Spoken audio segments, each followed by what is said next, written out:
আমাদের স্মরণে স্বপনে মননে সর্বদাই তিনি বিরাজমান। নিজ প্রতিভায় সাহিত্যে রেখেছিলেন অবদান। নক্ষত্রের জীবনেও যে থাকে দাগ, থাকে আফসোস। প্রিয় মানুষকে কাছে না পাওয়ার আক্ষে ব্যতিক্রম নাম কবিগুরুও।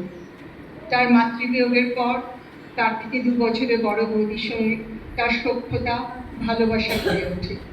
কবিগুরু সাহিত্য চর্চার সব থেকে বড় প্রেরণা আবার সমালোচকও ছিলেন কাদম্বরীকে।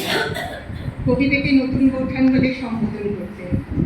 1884 সালে কাদম্বরী দেবীর অকস্মাৎ চলে যাওয়াটা মেনে নিতে পারেননি 24 বছরের যুবক। তুমি পথ হতে নেমে যেখানে দাঁড়ালে সেখানেই আছো তুমি। এই তৃণ, এই ধ্বনি, এই তারা, ওই শশী রবি সবার আড়ালে তুমি ছবি, তুমি শুধু ছবি। ঠিক এই সময় পটভূমিতে কেন্দ্র করে রচিত হয়েছে কল্পনা বাস্তবের সংমিশ্রণ। শুরু হচ্ছে নতুন বৌঠান। লেখনী সৌমিত্র বাসু, রূপায়ণে রবি জ্যোতিকা চৌধুরী, বৌঠান অদিতি আর্য। মৃত্যুর আগে শেষ কবি রবীন্দ্রনাথ আচ্ছন্ন ছিলেন, কিন্তু আমরা সবাই জানি।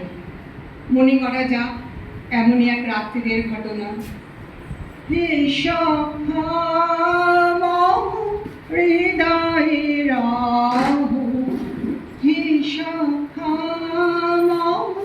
হৃদয়ে রাহু, সংসারে সব কাজ ধ্যানে জ্ঞানে হৃদয়ে রাহু, হে সখা হৃদয়ে রাহু, হে সখা হৃদয়ে রাহু।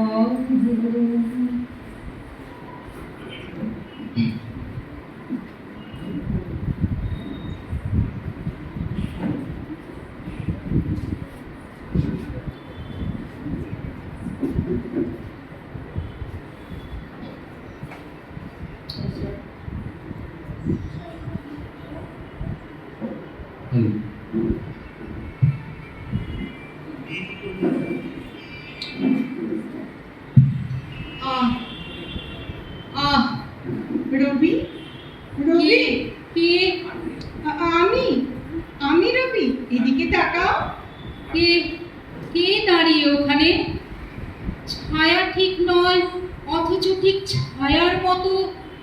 মৃত্যু, মৃত্যু কি তবে এই? আমি এসেছি রবি। আমি তো, চিনতে পারছো না? তোমার নতুন বৌঠান।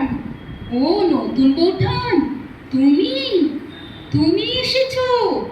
তুমি আমাকে নিতে এসেছো? যাবার সময় হলো বিহঙ্গে একুনি